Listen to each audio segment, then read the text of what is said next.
Hello, my name is Allie, and I'm a long-lost relative of Alfred Adler. I have taken my position for Adlerian Psychology and started a practice working with people and animals. They each want to learn more about themselves and their typologies. Today, let's meet Jackson, an indoor tiger cat who's suffering from not finding a mate.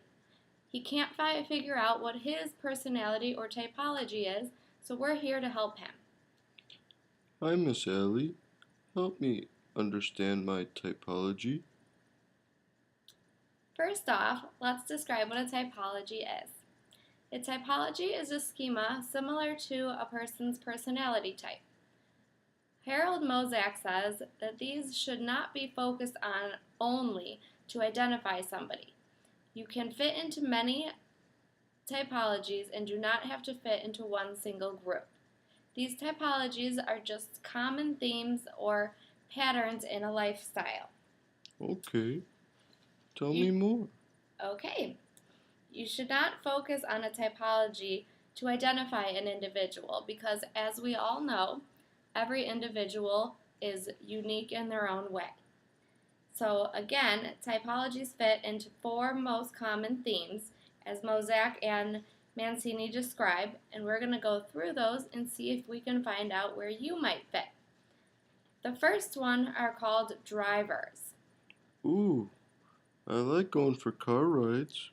Well, it's not so simple. We don't just go for a car ride, but a driver is a type of a person.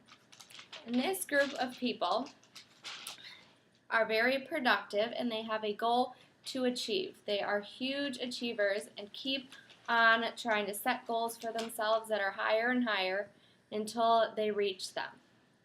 They accept mistakes when they make them, they learn from them, and they move on and try to set new goals for themselves. We often see this in family members with sibling rivalry or mate rivalry if two people are drivers because they are both goal setters and striving to be productive and the most achieving. So you could see where they clash a little bit. In marriage, this seems to be, for drivers, it seems to be a high achievement as well as a main focus on a schedule and age for this. For example, marriage age is set at a certain age, say 25 years old. To have children, we'd say that they would say maybe 28 years old. So as you can see, there is a schedule set for them, and they want to achieve this. This again is a huge achievement. So the main things to learn for them, our drivers, are very productive and want to achieve everything in life. Some of the negatives of being a driver include having high blood pressure, heart attacks, and strokes. This could be from all of the stress that they put on themselves and their bodies while trying to do so much in so little time. Their enemy is not a person per se, but it is free time in general. They hate being alone and doing nothing and relaxing. They always feel a need to complete something and feel that something needs to be done, and there's no reason to be sitting around doing nothing. Well, I rival with my fellow brothers.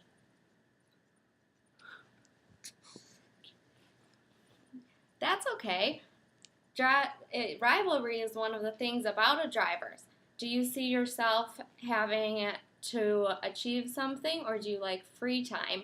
What sorts of things do you see yourself doing? Because drivers they hate to be sitting still and doing nothing.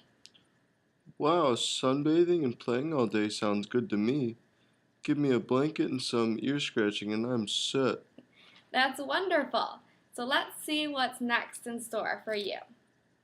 The next group are excitement seekers.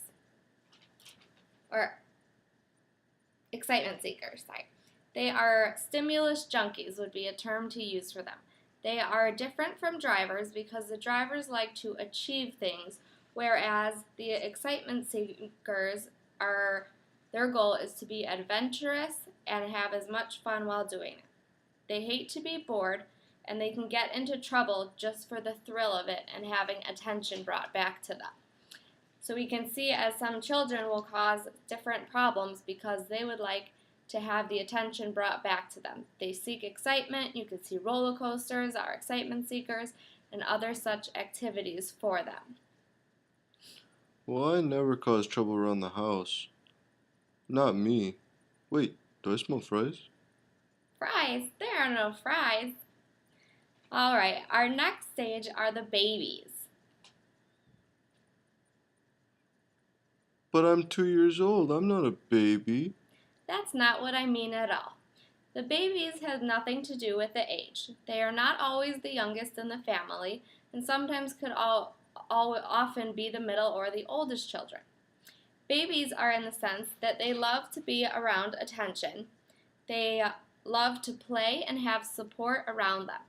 So they love to hang out with their friends, they love their parents' support, their friends, their family, and they love to be with people.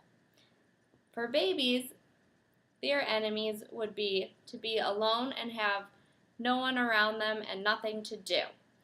Babies love entertainment and will be caring towards others and always be the one to cheer them up. For example, if your friend or fellow cat is sick in the hospital, a baby would be the one to go to them and visit them and cheer them up and maybe bring them some flowers or balloons.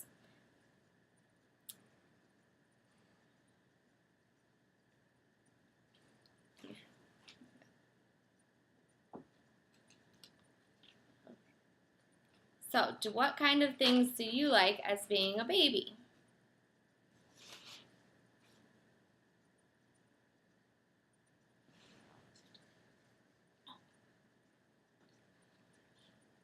That sounds more like me.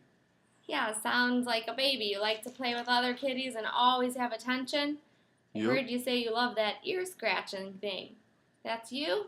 sure is. Okay, well, let's be sure to remember that you don't have to fit into one typology, you can fit into many. So the last one that we are going to go through today are the pleasers. They are sweet people to be around. They are diplomatic and always are trying to make others happy. Their happiness depends on those who are around them, and they want to keep peace and tranquility among them and their friends. They feel devastated if their approval is not met by others. If they are going through something, they are always trying to please others more than themselves. So if a group of people are around and I'm trying to bring up a new idea and they all shut it down, that's going to make me feel the most devastated if I am a pleaser.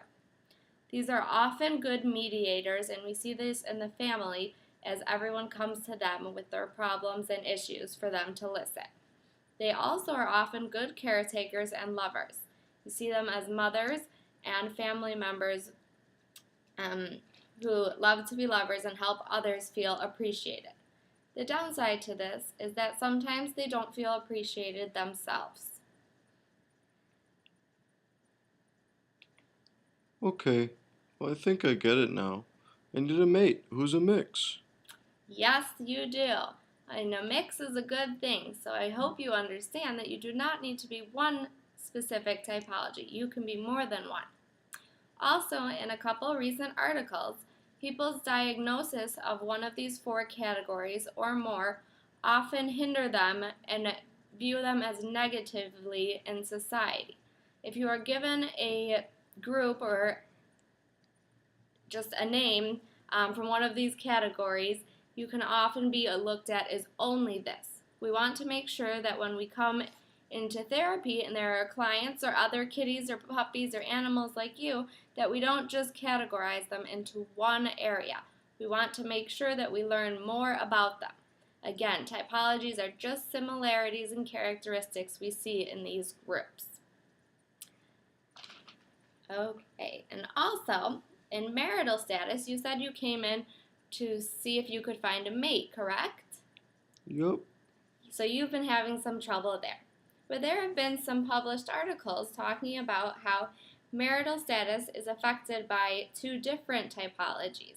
You don't necessarily want to have the exact same typology as your mate, because then you guys could often fight and have issues because you are focusing on the same thing. If you're both babies, who's going to get anything done? For you, Could you see any problems with that, not being able to find your food or who's going to clean and keep your fur all clean?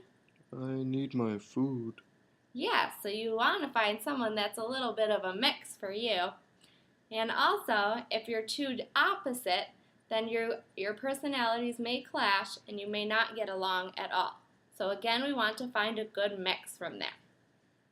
So just remember that everyone is an individual, and these 4 categories are not the only ones. There are many more, and you can find them out by reading Harold Mozak's book or finding more articles on the internet. Okay, well, I'm hungry now. I need some meow mix. See you next week to talk about my meow anger. That's great. We'll talk about your meowing and your anger next week. See you later, Jackson. Bye.